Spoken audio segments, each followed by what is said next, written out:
the media. We met yesterday during the session, a number of us, journalists from all over the world. We were from the press, the radio and television. We were shown a few presentations. We had a few presentations, and then we were able to interact among ourselves and discuss the topic of water sustainable development in the media. What is the role? The key message that came out is that the media is a critical partner in the dissemination of information on water sustainable development goals to the general public. And how do we do that? We have to do that in a language that is understood, in a very simple language. And also we have to use all the tools that are available at the moment with the latest technology. Social media, of course, is one of them, but that's not the only one, because we have to reach the rural areas. So we have to use other means like the press, the radio, television as well. And as we are doing in South Africa, we are still on short waves to reach the people. And we do that also in different languages. And with my colleagues from different parts of the world, of course, they do that in their own languages. And in Africa, with us at Channel Africa, we broadcast in 6 languages, African languages. Also, what was said is that there is a need for more initiatives to enhance the capacity of for journalists to understand sustainable water issues. That was highlighted, because we need to have some training for journalists as well.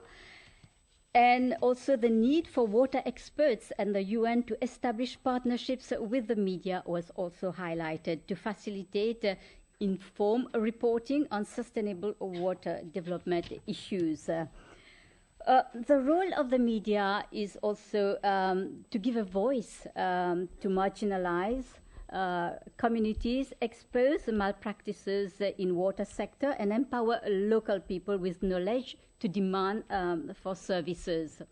I found out while being a jury for the WASH Media Awards that this has helped tremendously in certain communities, whereby journalists were able to investigate and then bring the issues to the forefront. And they did it very well and challenged also governments and statements made by governments. And so it had a positive outcome. There are initiatives to facilitate awareness, to raise the SDGs. There need to be a network of journalists and utilize the World Water Day campaign. And also it was said that we can publish in non-water, non-environment media columns and sections. I think that was all that we gathered during that session. Thank you.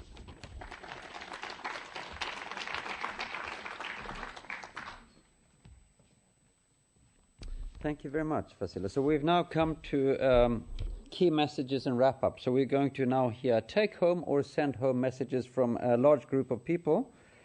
So I'd invite all that are listed here and are here to come up on the stage.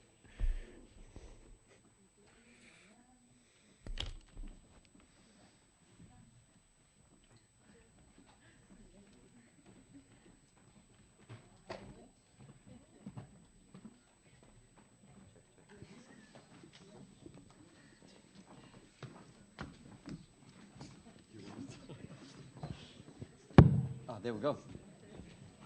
Aha. I think we should make a big long line here. Where do you want to start?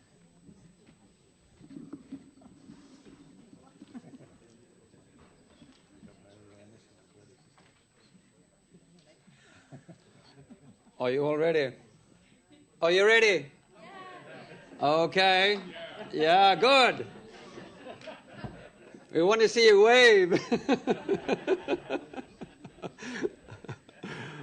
All right, because I've put you on the spot here, I'm going to start myself. So I have a send-home message, and my message is, it's time. Now it's time for water. Let's make sure that we get a dedicated water goal.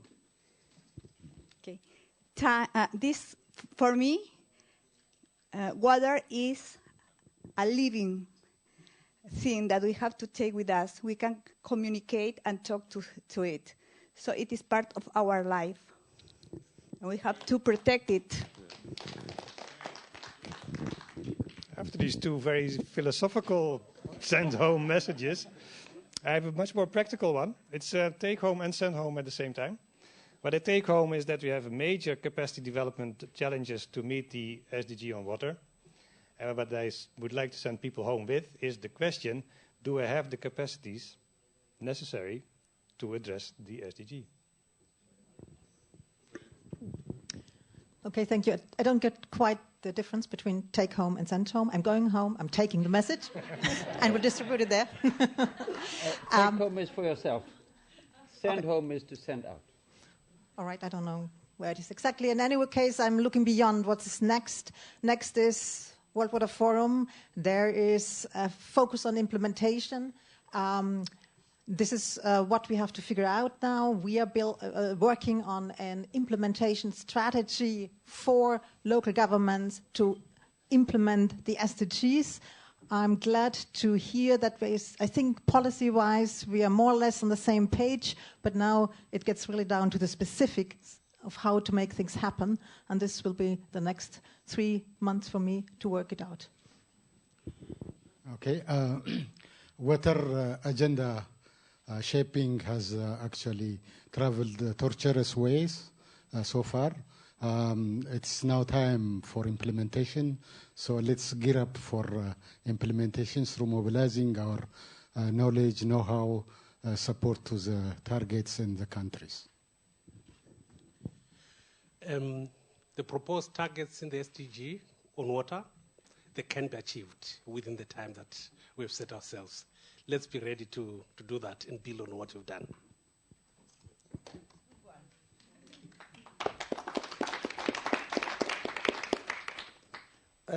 What I would like to say is that from the WASH sector, and I hope that I speak on behalf of the sector, we are very excited to be joined by the broader sector, from water management and wastewater management and water quality. So we join, and we hope that we all together can do a good job for the implementation of the SDGs. And coming from UNICEF, I have to mention children. So I cannot leave without saying that let's not forget that children must be at the center of sustainable development.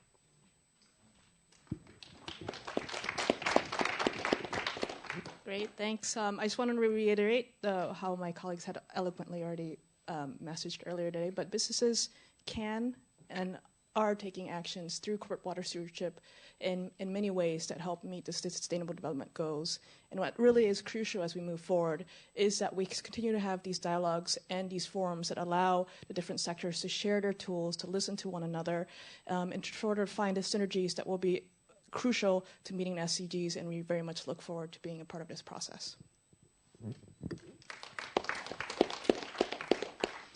I'm picking up from what my colleague Thomas has said into making it happen. And the word that I'm taking home and hope everybody takes home is collaboration. We can make it happen if we all work effectively together among ourselves, but also within the framework of the several intergovernmental processes that we have been hearing on the first day. All of these has to come together with very clear key messages that run across all of them. I think that's come up to the partnership.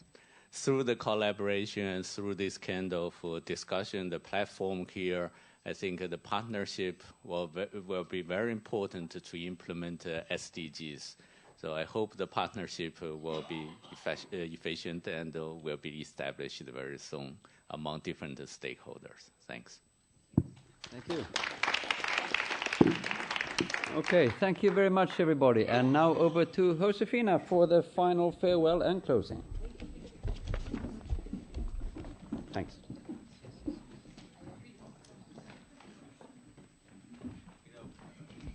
Okay, so we are nearly there, and I think we may be able to finish half an hour early.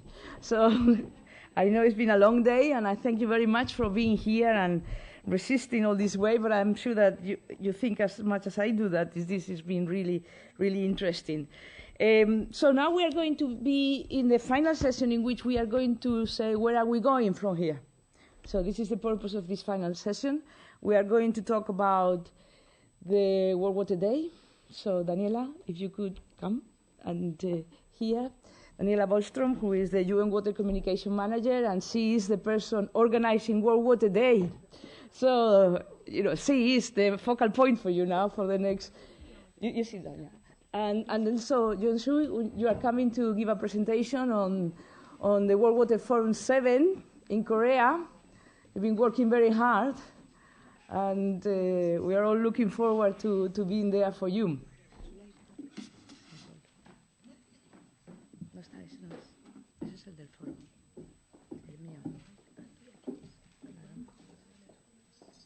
So before we start, I just want to give you some.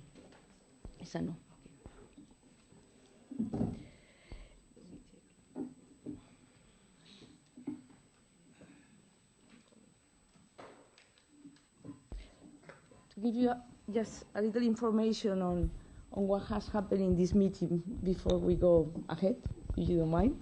And basically, I just want to tell you that although we are not so many now, but we have been 350 participants from different regions in the world. There have been 62 representatives of international organizations, I include NGOs, etc. 18 UN agencies have been represented, 68 from governments, 49 from business, 64 from academia, 38 from the civil society, 31 media and communications, and we are 15 people supporting all of you in this process. So we have produced some outcomes already, as you know. We have, with your support, the support of the THINK coordinators, by the way, the ones that did the presentations at the beginning of today. So we have prepared 5 information briefs.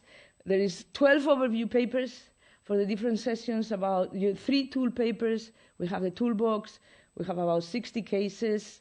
We have a discussion forum, and I will encourage some of you that I have already talked to use the discussion forum if there is anything that you think we haven't had enough discussions about.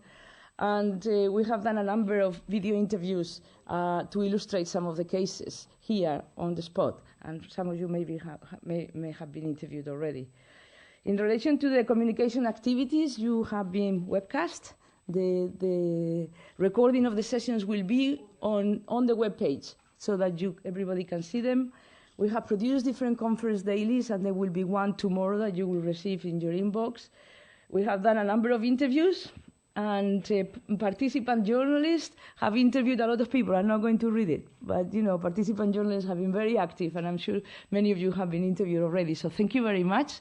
And we didn't expect less, but you have done more. So thank you as well. We had photo coverage. Jesus has been doing a lot of photos of everything, and we have produced different press releases. We had good Twitter activity as well. We have the conference has been posted in the webs of the 18 UN entities which are here, and we have had quite a lot of coverage, both through the journalists that are here and also through the local press and national press as well. So thank you very much for that. In terms of the Twitter activity, there has been 665 tweets, and we have potential impact of 1.7 million people and potential reach of 425,000. So thank you very much for all of you who have been using Twitter, and this has really been a very important exercise. And in terms of your feedback, your evaluation, the one that you have just done, these are the results of the evaluation now. And you seem to be happy with the substance, articulating perspectives, the breadth and depth of the issues that have been covered. In terms of the organization, you liked that this was constructive and friendly. You liked the final tables here. You thought it was dynamic. You liked the discussion and exchange. And there is some things that we have also in our to-do list to do better, okay? So you said that we need more on action and on roadmap, try to avoid people using this floor to to sell their work or personal agendas. Sometimes you thought it was too wide, the theme, so it was difficult to get into depth, and you would like to have more interaction and preparation for these tables that we had here. And in terms of organization, you also gave us some to-do lists, and you thought the sessions were too long. I'm sure you agree on that. 2 long days. We are all a little tired, and there was some other different suggestions that you made. So we will take this feedback very seriously as well. So I think I would like to use this opportunity to thank the supports of the Expo, who was there, some of them, for the support. Also to our support team, you saw there's 15 people here. Maite, Beatriz, I'm sure many of you have heard from them, from the emails all these last 2 months. And to Gareth George, I don't know whether he's here, he's probably still doing interviews to people, but he was really very supportive of the journalists as well. Ciro, who is uploading everything we are doing. Jesus, who is doing the photographs, thank you very much. Xavi, who is doing the Twitter follow-up and has done this report. I don't think he's here, he's probably working. Natalia, who is doing the web, which is somewhere else. Clemente, who is dealing with the local media. Julia and Anna, who are our interns, who have been fantastic and come back to help us here. And Monica and Belen and Ines, you saw them out there, and Adrian. And we have the luxury also of having the senior reporters, Carlos Mario Gomez and Barbara. Can you put your hands up? Thank you. Thank you very much. And they will be collecting everything that you have been doing. Thank you very much also to the translators there and the technicians here who have been... I think we made it more difficult than ever before. So thank you very much. Thank you. And I think that's all from me. Thank you. And I think now is the way forward, okay? And then we will close today with Daniela and the World Water Forum. Thank you very much. Daniela, the floor is yours. You want to do it here? No, just stop. Okay. I'll stay here, so just to do it. Yeah.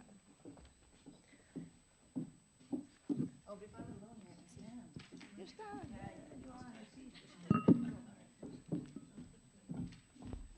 Okay, standing is really good when you've been sitting and holding.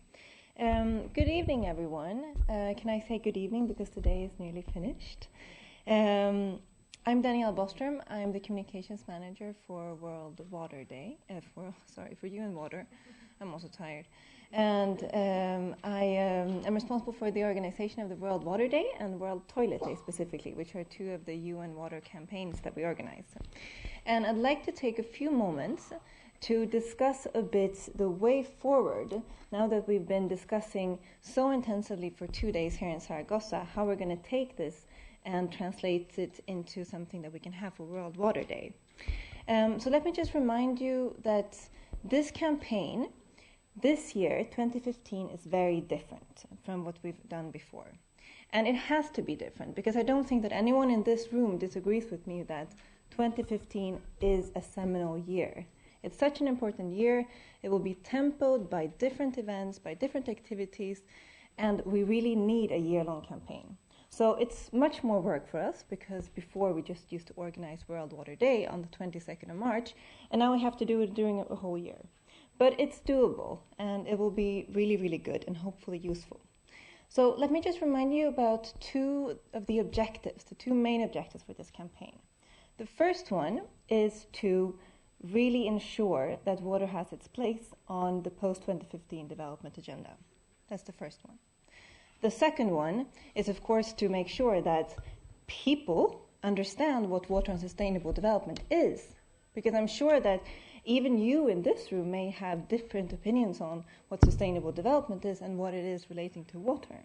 So we need to provide that information to people so that they understand it and that they can use that information to create the futures that they want.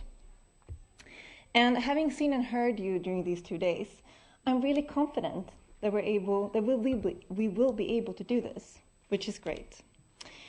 In this conference, you clearly see that everyone is playing their role and that you're doing it really well, be it government, civil society, academia, business, everyone has their place. And the challenges, the thematic, the regional, the political challenges are really taken into account by everyone, which is fantastic.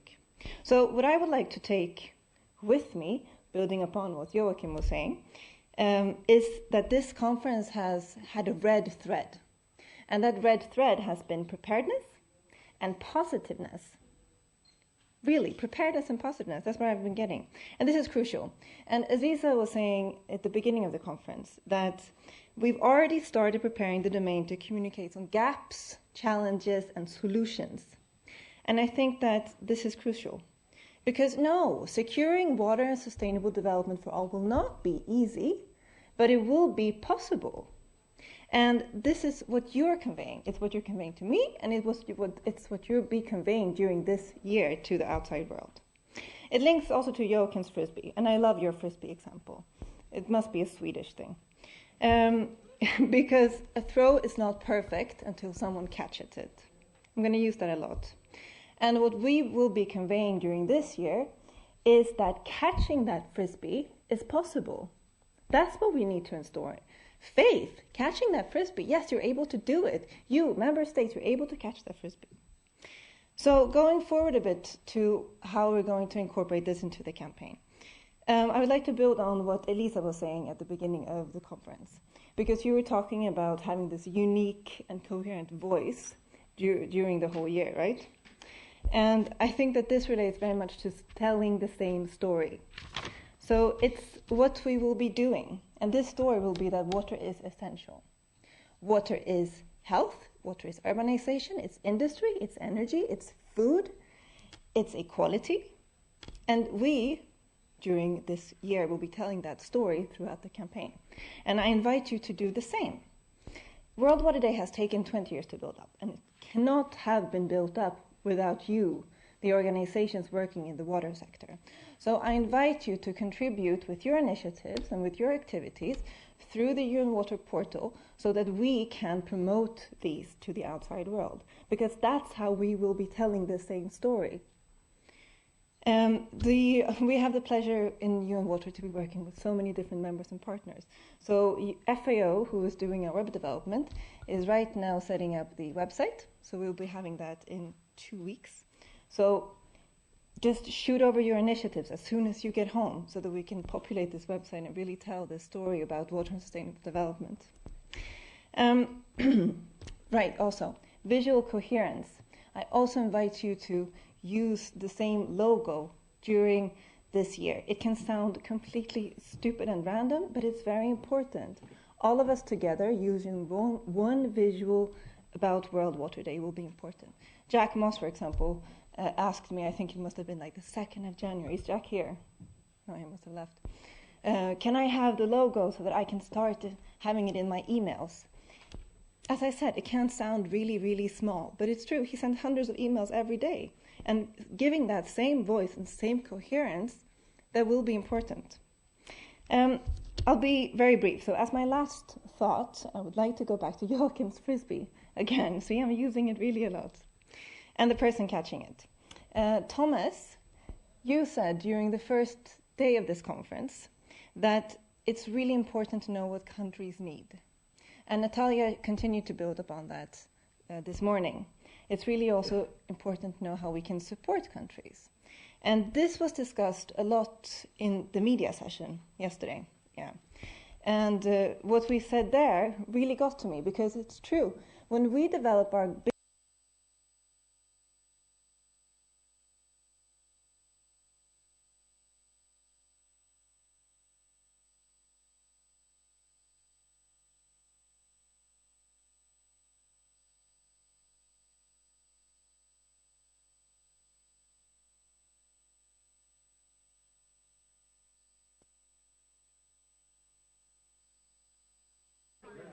Yeah? Yeah, now you can. Now it's better. Yeah, so that caught me off guard. So, yeah, so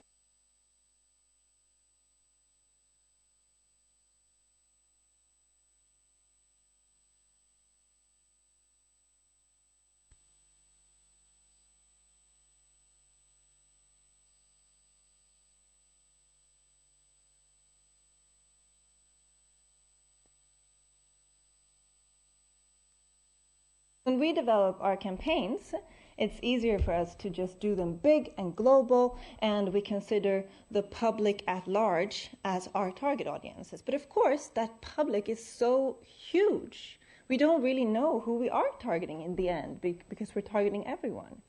So that's something that I would also like to take with me. And this is something that was also raised by one journalist specifically who had a question around how do you reach those people who are in need of change the most? Because is it through a major social media campaign where they can tweet? No, probably not. So that's something that I will take with me to really continue to build on when we create World Water Day this year, but also when we create it in the future. How do we target those?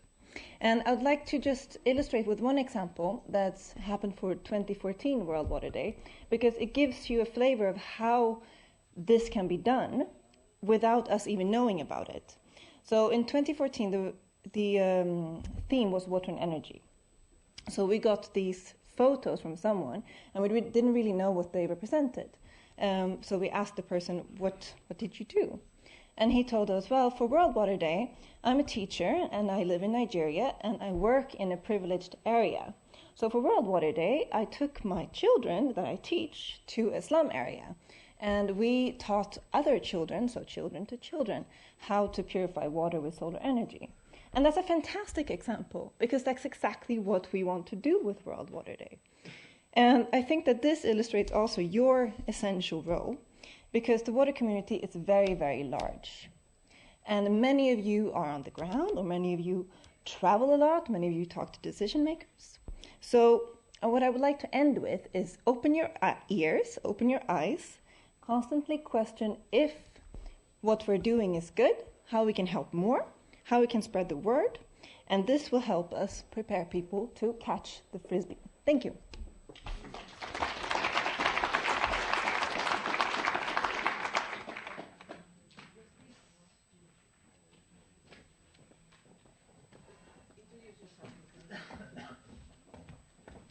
Do I have my PowerPoint presentation? Yes.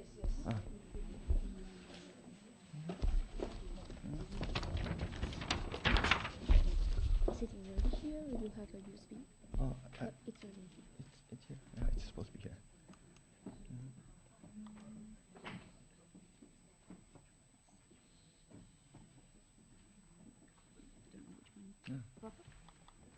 No, that doesn't look like it. No.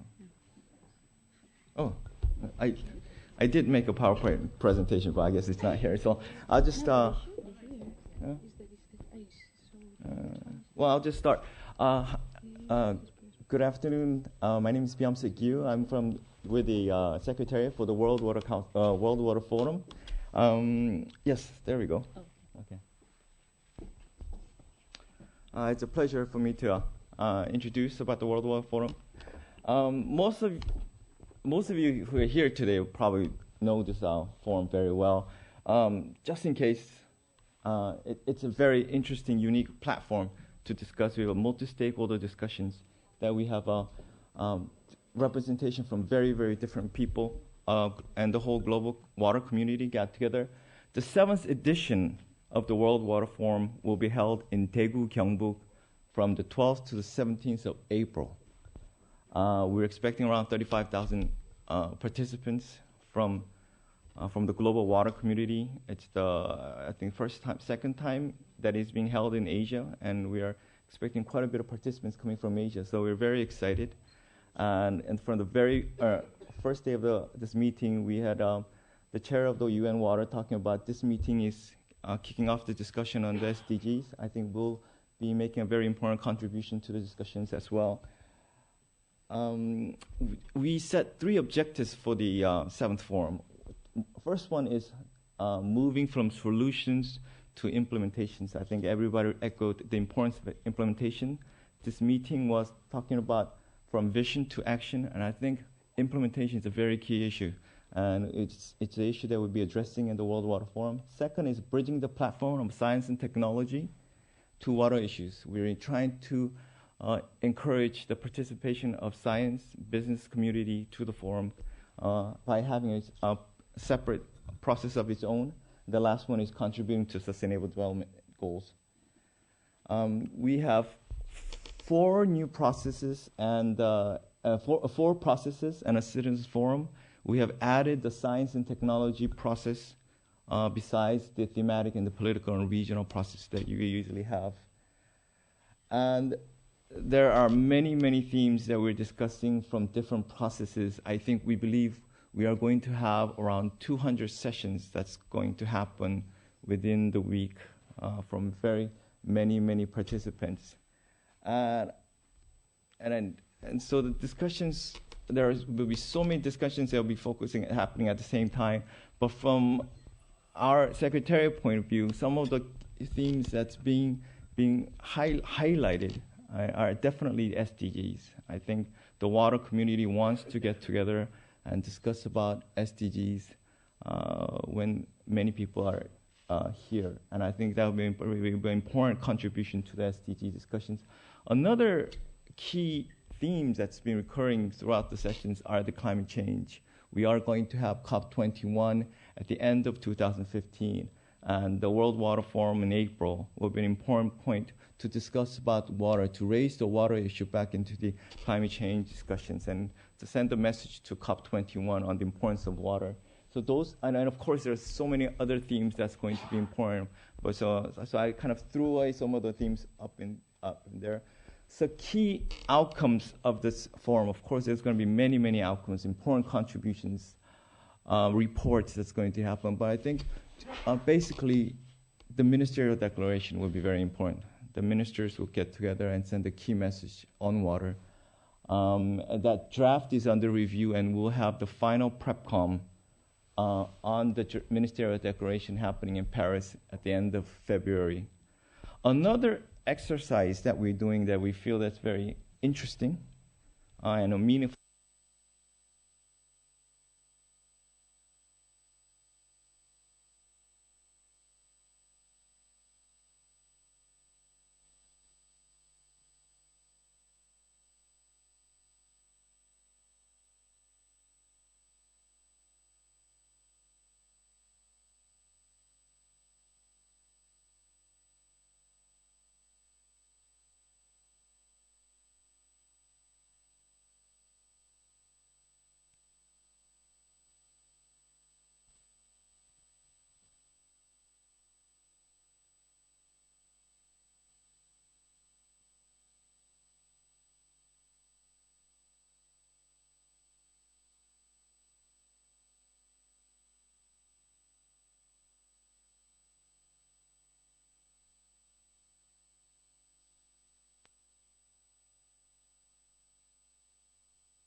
Very important to discuss how we can have a governance that can actually effectively implement the SDG goals. And I hope that is well done. And I know Aziza is here. She's making a very important session on governance on the World Water Forum. So we're really looking forward to that. So lastly, I just hope to see you all there in April in Daegu and Gyeongbuk. Thank you very much.